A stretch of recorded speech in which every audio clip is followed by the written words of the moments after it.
चलिए मित्रों, शुरू करते हैं हम अपना आज का करंट अफेयर। देखते हैं हमारी जितनी भी महत्वपूर्ण खबरें हैं सभी पे विस्तार से चर्चा और विश्लेषण करते हैं। हमारी पहली न्यूज है, केंद्रीय वाणिज्य एवं उद्योग मंत्री ने राष्ट्रीय हल्दी बोर्ड का शुभारंभ किया। तो अक्टूबर 2023 में केंद्र सरकार ने राष्ट्रीय हल्दी बोर्ड की स्थापना को आधिकारिक रूप से अधिसूचित किया था। जानते हैं इसके विषय में। तो मुख्यालय इसका निजामाबाद, जो कि तेलंगाना। निजामाबाद हल्दी का एक प्रमुख उत्पादक क्षेत्र है। मंत्रालय है वाणिज्य एवं उद्योग मंत्रालय। मुख्य सदस्य जानते हैं इसके कौन से हैं। तो आयुष मंत्रालय केंद्र सरकार के विभिन्न विभागों जैसे औषध विभाग, कृषि और किसान कल्याण विभाग, वाणिज्य और उद्योग विभाग के प्रतिनिधि। राज्य है रोटेशन के आधार पर राज्य सरकारों के वरिष्ठ अधिकारी तथा अन्य हितधारकों के प्रतिनिधि। प्रकार, एनसीबी एक कार्यकारी निकाय है, वैधानिक निकाय नहीं है। वैश्विक हल्दी उद्योग में भारत का प्रभुत्व जानते हैं। तो भारत हल्दी का सबसे बड़ा उत्पादक, उपभोक्ता और निर्यातक है। वैश्विक हल्दी उत्पादन में भारत की हिस्सेदारी 70% से अधिक है तथा वैश्विक हल्दी व्यापार में भारत की हिस्सेदारी 62% से अधिक है। 2023-24 में भारत 3.05 लाख हेक्टेयर में हल्दी की खेती की गई थी और लगभग 10 लाख टन से अधिक का उत्पादन हुआ था। हल्दी के सबसे बड़े उत्पादक राज्य हैं महाराष्ट्र, तेलंगाना, कर्नाटक और तमिलनाडु। भारत में हल्दी की 30 से अधिक किस्में उगाई जाती हैं और इसे देश के 20 से अधिक राज्यों में उगाया जाता है। जीआई यानी भौगोलिक संकेतक टैग प्राप्त हल्दी की मुख्य किस्में हैं इरोड हल्दी, जो कि तमिलनाडु, लाकाडोंग हल्दी मेघालय और कंधमाल हल्दी ओडिशा। लाकाडोंग हल्दी उच्च करक्यूमीन सामग्री के लिए प्रसिद्ध है। लक्ष्य है 5 वर्षों में उत्पादन को दोगुना करके 20 लाख टन करना और 2030 तक हल्दी का निर्यात 1 बिलियन अमेरिकी डॉलर तक पहुंचाने का अनुमान है। देखते हैं राष्ट्रीय हल्दी बोर्ड के फोकस क्षेत्र। तो जागरूकता अभियान है, वैश्विक स्तर पर हल्दी के स्वास्थ्य लाभों को बढ़ावा देने के लिए। किसान कल्याण, 20 राज्यों में हल्दी उत्पादक किसानों को कल्याण सुनिश्चित करना। बाजार का विस्तार, तो नए बाजारों के निर्माण के लिए लॉजिस्टिक्स और मार्केटिंग को मजबूत करना। अनुसंधान एवं विकास, वैश्विक बाजारों के लिए हल्दी उत्पादों में नवाचार को बढ़ावा देना। गुणवत्ता आश्वासन, तो सख्त गुणवत्ता और सुरक्षा मानकों को बनाए रखना और उपज में वृद्धि। किसानों की आय बढ़ाने के लिए हल्दी के उत्पादन में वृद्धि करना। ठीक है, अब बात करते हैं हल्दी यानी करकुमा लौंगा के विषय में। उपनाम, इसे गोल्डन स्पाइस भी कहा जाता है। प्रकार है बारहमासी प्रकंद युक्त शाकीय पादप है। यह भारतीय उपमहाद्वीप और दक्षिण पूर्व एशिया में पाए जाने वाला स्थानीय पादप है। हल्दी का महत्व, तो इसमें एंटी इंफ्लेमेटरी, एंटीऑक्सीडेंट और डिटॉक्सिफाइंग गुण होते हैं। यह लीवर से विषाक्त पदार्थों को हटाने में मदद करती है तथा इस प्रकार लीवर को स्वस्थ रखती है। युक्त जलवायु परिस्थितियां, तो हल्दी निम्नलिखित परिस्थितियों में उष्णकटिबंधीय और उपोष्णकटिबंधीय जलवायु में उगती है। तापमान होना चाहिए 20 डिग्री सेल्सियस से 30 डिग्री सेल्सियस के बीच। वर्षा 1500 से 2500 मिलीमीटर प्रति वर्ष। मिट्टी अच्छी जल निकासी वाली और कार्बनिक पदार्थों से भरपूर उपजाऊ मिट्टी और ऊंचाई समुद्र तल से 1500 मीटर तक की ऊंचाई पर सबसे अच्छी तरह से बढ़ती है। ठीक है, ये बात की हमने हल्दी के विषय में। अब बात करते हैं, केंद्र ने पीएम सूर्य घर मुफ्त बिजली योजना के तहत विभिन्न घटकों के कार्यान्वयन के लिए परिचालन दिशा निर्देश जारी किए।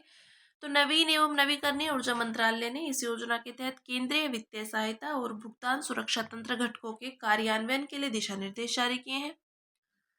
देखते हैं, मुख्य दिशा निर्देशों पर एक नजर डालते हैं। तो उपभोक्ताओं के लिए रूफटॉप सोलर प्लांट्स स्थापित करने हेतु मॉडल, नवीकरणीय ऊर्जा सेवा कंपनी मॉडल। तो आरटीएस प्लांट्स को आरईएससीओ द्वारा खरीदा जाएगा तथा स्थापित और रखरखाव किया जाएगा। उपभोक्ता द्वारा उपभोग के लिए टैरिफ का भुगतान किया जाएगा। आरईएससीओ विद्युत क्रय समझौते के तहत डिस्कॉम को अतिरिक्त बिजली बेच सकते हैं। यूटिलिटी लेड एग्रीगेशन मॉडल, तो डिस्कॉम और राज्य सरकार या राज्य के स्वामित्व वाली संस्थाएं उपभोक्ताओं की ओर से सौर परियोजनाएं स्थापित कर सकती है। केंद्रीय वित्तीय सहायता, तो रूफटॉप सोलर प्लांट्स लगाने के लिए 1 करोड़ उपभोक्ताओं को ऋण दिया जाएगा। पात्रता, तो आरटीएस प्लांट को ग्रिड से और स्थानीय डिस्कॉम के रेसिडेंशियल पावर कनेक्शन से जोड़ना होगा। सौर मॉडल घरेलू स्तर पर ही विनिर्मित होने चाहिए और मौजूदा आरटीएस केंद्रीय वित्तीय सहायता के लिए पात्र नहीं होंगे। यूएलए मॉडल के तहत यह केवल उन घरों के लिए है जिनकी रूफटॉप सोलर इंस्टॉलेशन क्षमता 3 किलोवाट तक है। भुगतान सुरक्षा तंत्र, तो इसका उद्देश्य आरईएससीओ को समय पर भुगतान सुनिश्चित करके आरईएससीओ आधारित मॉडल में निवेश को जोखिम मुक्त करना है। इसके लिए 100 करोड़ रुपए का कोष स्थापित किया गया है। इस कोष को राष्ट्रीय परियोजना कार्यान्वयन एजेंसी द्वारा प्रतिबंधित किया जाएगा। मंत्रालय की मंजूरी से इस कोष को अतिरिक्त अनुदान या निधियों से बढ़ाया जा सकता है। ठीक है, अंत में देखते हैं इसमें पीएम सूर्य घर मुफ्त बिजली योजना के विषय में। तो नवीन और नवीकरणीय ऊर्जा मंत्रालय है, इसका उद्देश्य है नवीकरणीय ऊर्जा में सोलर रूफटॉप क्षमता की हिस्सेदारी बढ़ाना और घरेलू उपभोक्ता को अपनी बिजली स्वयं उत्पादित करने में सशक्त बनाना। अवधि वित्त वर्ष 2026 से 27 तक। कार्यान्वयन राष्ट्रीय स्तर पर राष्ट्रीय कार्यक्रम कार्यान्वयन एजेंसी और राज्य स्तर पर राज्य कार्यान्वयन एजेंसियों द्वारा। ठीक है, अब बात करते हैं अगली न्यूज की, जो है भारत मौसम विज्ञान विभाग की स्थापना के 150 वर्ष पूरे हुए। तो इस अवसर पर प्रधानमंत्री ने मिशन मौसम का उद्घाटन किया। इस मिशन को सितंबर 2024 में कैबिनेट से मंजूरी मिल चुकी थी। जानते हैं भारत मौसम विज्ञान विभाग के विषय में। तो 1875 में स्थापित यह भारत की राष्ट्रीय मौसम विज्ञान सेवा है। ये पृथ्वी विज्ञान मंत्रालय के अधीन कार्य करता है। मुख्यालय नई दिल्ली में है। इसके 6 क्षेत्रीय मौसम विज्ञान केंद्र हैं। ये केंद्र मुंबई, चेन्नई, नई दिल्ली, कोलकाता, नागपुर और गुवाहाटी में स्थित है। आईएमडी विश्व मौसम विज्ञान संगठन के 6 क्षेत्रीय विशिष्ट मौसम विज्ञान केंद्रों में से एक है। आईएमडी की भूमिका, तो यह मौसम और जलवायु पूर्वानुमान संबंधी महत्वपूर्ण सेवाएं प्रदान करता है। ये सेवाएं आपदा प्रबंधन, कृषि, विमानन और लोक सुरक्षा में महत्वपूर्ण भूमिका निभाती है। बात करते हैं आईएमडी की कुछ प्रमुख उपलब्धियों पर एक नजर डालते हैं। तो चक्रवात का पूर्वानुमान, इसके चलते चक्रवातों से होने वाली मौतों का आंकड़ा घटकर 2020 से 24 में शून्य हो गया है। वर्ष 1999 में 10,000 लोगों की मृत्यु हुई थी। आईएमडी से फैलिन 2013, हुदहुद 2014, फनी 2019 जैसे चक्रवातों का सफलतापूर्वक पूर्वानुमान जारी किया गया था। न्यूमेरिकल वेदर प्रिडिक्शन, तो 2014 से आईएमडी के पूर्वानुमान की सटीकता में 40% सुधार हुआ है। आईएमडी की लोक पहुंच और सेवाएं, तो सभी के लिए अग्रिम चेतावनी, मौसम संबंधी चेतावनियां और पूर्वानुमान अब भारत की 90% से अधिक आबादी तक पहुंचते हैं। 10 दिवसीय मौसम पूर्वानुमान, लोग किसी भी समय पिछले 10 दिनों और अगले 10 दिनों की मौसम संबंधी जानकारी प्राप्त कर सकते हैं। किसानों को लाभ, तो किसानों और पशुपालकों द्वारा मौसम से संबंधित सलाह का उपयोग पिछले दशकों में 10% था और अब बढ़कर 50% से अधिक हो गया है। ठीक है, देखते हैं आईएमडी की मौसम विज्ञान संबंधी पहले। तो weather analysis and forecast enabling system, यह प्रणाली अवलोकनों और मॉडल्स को एकीकृत करके निर्णय लेने में मदद करती है। मेघदूत मोबाइल ऐप, तो यह स्थानीय भाषाओं में मौसम की जानकारी प्रदान करता है। डिजिटल बैरोमीटर, यह यूएनईपी मीना माता कन्वेंशन का पालन करते हुए 2023 से मरकरी बैरोमीटर की जगह इसका उपयोग किया जा रहा है।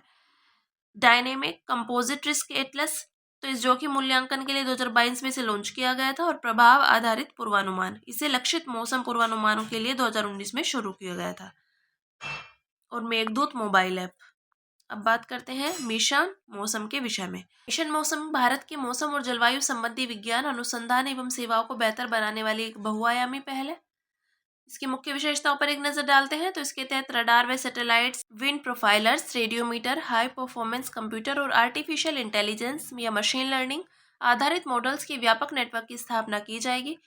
इससे मौसम के बहुआयामी अवलोकन एवं पूर्वानुमान में सहायता मिलेगी। भारतीय उष्णकटिबंधीय मौसम विज्ञान संस्थान में क्लाउड सिमुलेशन चैम्बर की स्थापना की जाएगी। इसका उपयोग क्लाउड सीडिंग जैसे मौसम संबंधी हस्तक्षेपों के परीक्षण के लिए किया जाएगा।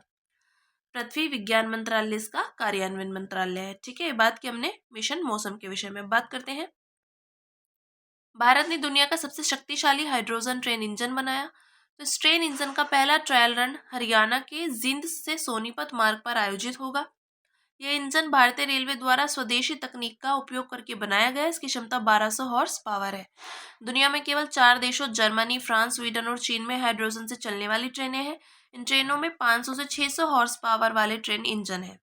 स्वच्छ ईंधन के रूप में हाइड्रोजन, तो हाइड्रोजन एक स्वच्छ और बहुउपयोगी ऊर्जा संसाधन है। इसका उपयोग करके परिवहन, उद्योग और बिजली उत्पादन क्षेत्रकों को कार्बन मुक्त बनाया जा सकता है। हाइड्रोजन ऊर्जा के प्रकार, तो ब्लू हाइड्रोजन, इसे स्टीम मीथेन रिफॉर्मिंग प्रक्रिया द्वारा प्राकृतिक गैस से प्राप्त किया जाता है। इसमें प्राकृतिक गैस को बहुत गर्म भाप के साथ एक उत्प्रेरक की उपस्थिति में मिलाया जाता है। इस प्रक्रिया में कार्बन डाइऑक्साइड भी एक बाय प्रोडक्ट के रूप में उत्पन्न होती है। ग्रे हाइड्रोजन, तो यह भी स्टीम मीथेन रिफॉर्मिंग प्रक्रिया के माध्यम से प्राकृतिक गैस से उत्पादित होती है और इस प्रक्रिया में उच्च मात्रा में कार्बन डाइऑक्साइड उत्सर्जित होती है। ग्रीन हाइड्रोजन, इसे किसी नवीकरणीय ऊर्जा स्रोत द्वारा उत्पादित विद्युत का उपयोग करके जल के विद्युत अपघटन के माध्यम से उत्पादित किया जाता है। इस प्रक्रिया में हानिकारक बाय प्रोडक्ट उत्पन्न नहीं होते। पिंक हाइड्रोजन, तो ये परमाणु ऊर्जा द्वारा संचालित विद्युत अपघटन प्रक्रिया के माध्यम से प्राप्त हाइड्रोजन ईंधन है। ठीक है, बात करते हैं हाइड्रोजन ऊर्जा के लाभ। तो प्रचुर मात्रा में उपलब्ध हाइड्रोजन ब्रह्मांड के द्रव्यमान का लगभग 75% है। स्वच्छ ऊर्जा, फ्यूल सेल में उपयोग किए जाने पर बाय प्रोडक्ट के रूप में केवल जल प्राप्त होता है। ऊर्जा के अन्य स्रोतों की तुलना में यह अत्यधिक प्रभावी ऊर्जा संसाधन है। मुख्य चुनौतियां, वर्तमान में हाइड्रोजन फ्यूल उत्पादित करने में अधिक खर्च करना पड़ता है। हाइड्रोजन का भंडारण और परिवहन अधिक जटिल है। चूंकि ये उच्च ज्वलनशील है, इसलिए अधिक सुरक्षा बरतनी होती है। भारत में हाइड्रोजन फ्यूल हेतु शुरू की गई पहले तो ग्रीन हाइड्रोजन नीति 2022। इस नीति में भारत को दुनिया में ग्रीन हाइड्रोजन का अग्रणी उत्पादक और आपूर्तिकर्ता बनाने का लक्ष्य रखा गया। नेशनल ग्रीन हाइड्रोजन मिशन 2023, इसका उद्देश्य भारत को ग्रीन हाइड्रोजन उत्पादन और निर्यात का वैश्विक केंद्र बनाना है।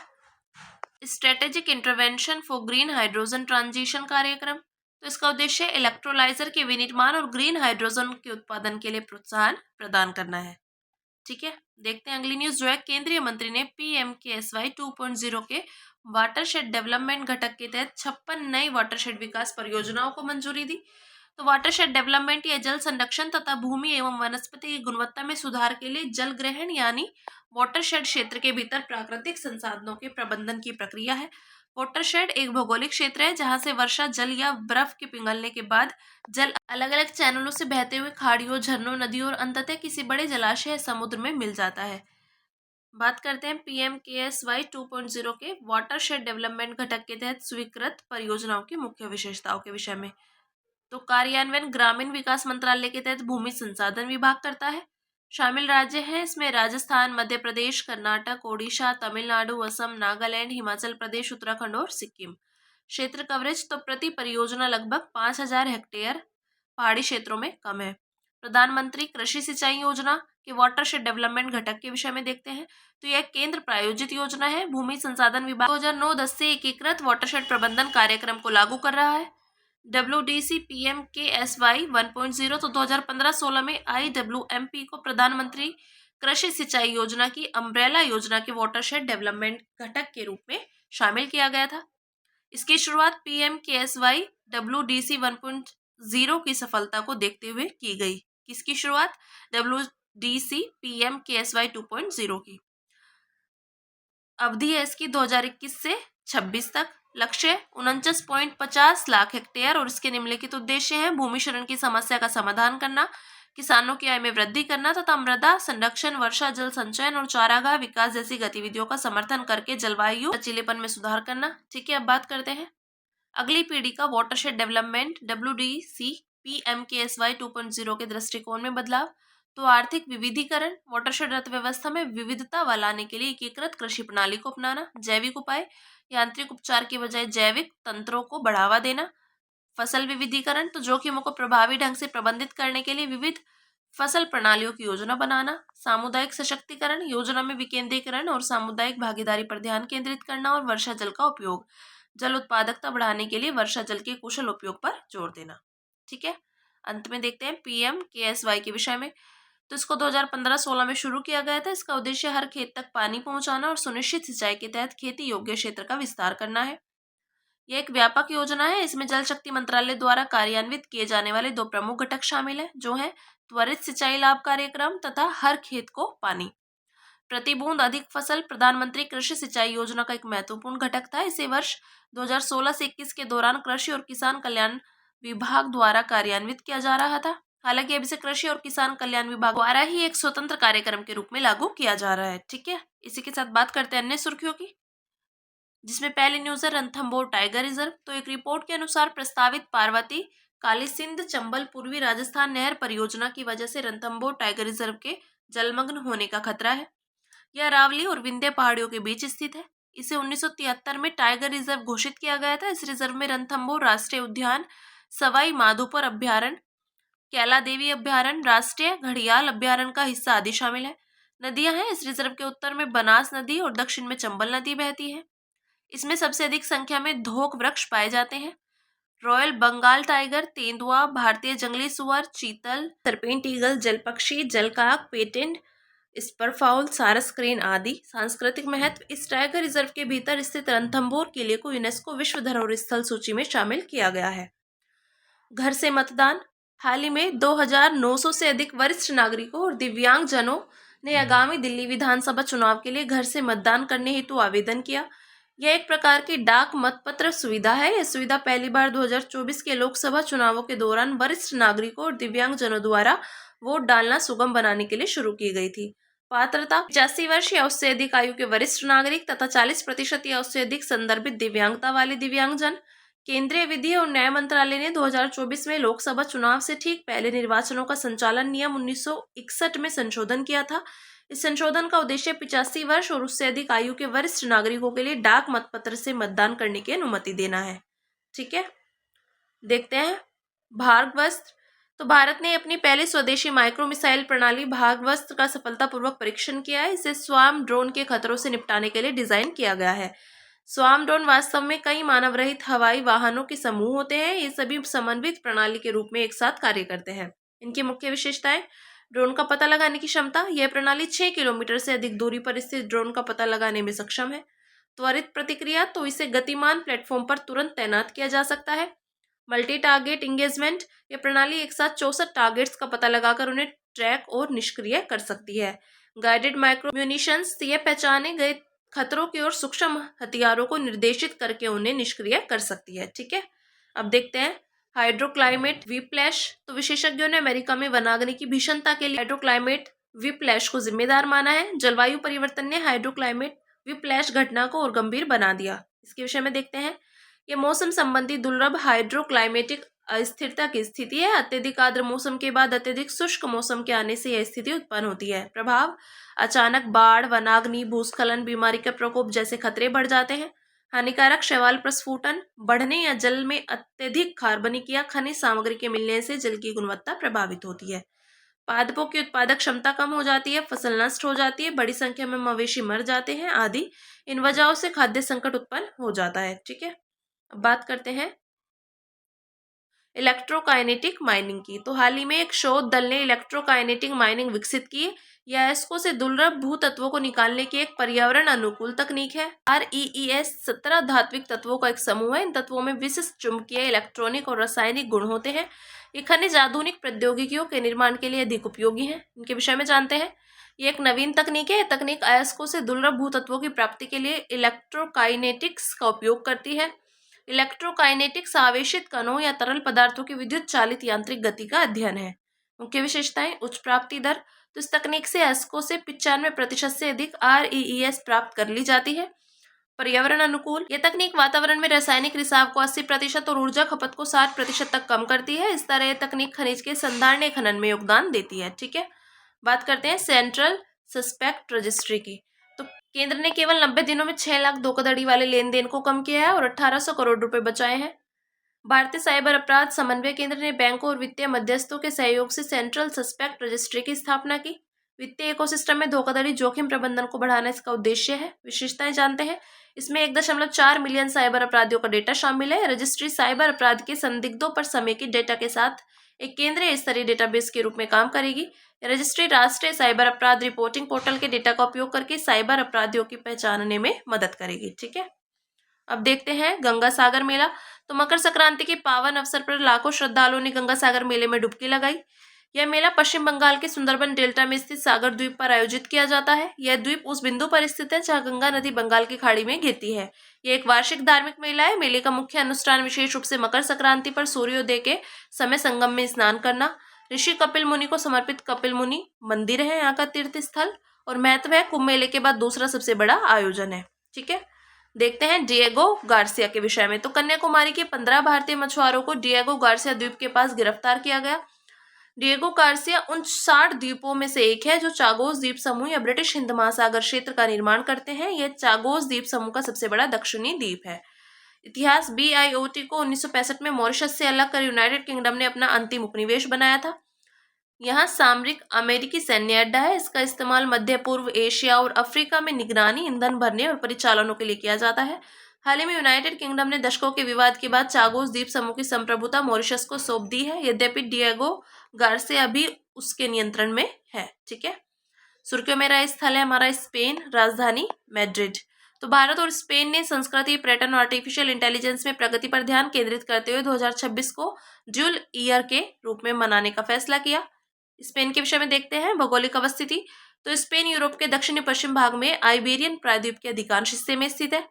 पश्चिम में पुर्तगाल, उत्तर पूर्व में अंडोरा व फ्रांस और जिब्राल्टर यूनाइटेड किंगडम का विदेशी राज्य क्षेत्र से इसकी प्रादेशिक सीमाएं लगती हैं। समुद्री सीमा पश्चिम में अटलांटिक महासागर, पूर्व में मध्य सागर और बेलियरिक सागर तथा दक्षिण में अल्बोरान सागर से लगती है। भौगोलिक विशेषताएं देखते हैं। भूमध्य सागरीय प्रकार की जलवायु पाई जाती है। पायरेनीज इसकी पर्वत श्रृंखला है। प्रमुख नदियां हैं एब्रो, टैगस, डोरो, ग्वाडलकिविवा आदि। अन्य विशेषताएं, टेबरनास मरुस्थल यूरोप का एकमात्र वास्तविक मरुस्थल है।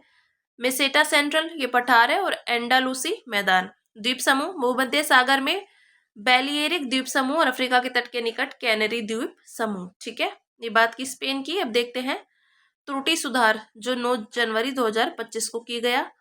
मराठी भाषा को आधिकारिक तौर पर शास्त्रीय भाषा का दर्जा दिया गया। आर्टिकल में यह गलत उल्लेख किया गया था कि गाथा सप्तशती सातवाहन राजा हाल द्वारा रचित काव्य संग्रह है।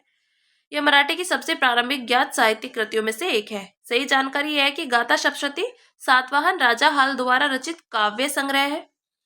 यह महाराष्ट्रीय प्राकृत की सबसे प्रारंभिक ज्ञात साहित्यिक कृतियों में से एक है। मराठी भाषा महाराष्ट्रीय प्राकृत से विकसित हुई है, जो सातवाहन युग के दौरान बोले जाने वाली प्राकृत भाषाओं की एक बोली थी। ठीक है, तो हमारी आज की जितनी भी महत्वपूर्ण खबरें थी हमने सभी पे विस्तार से चर्चा और विश्लेषण किया है। अब इसी के साथ मिलते हैं कल अपनी नई खबरों के साथ।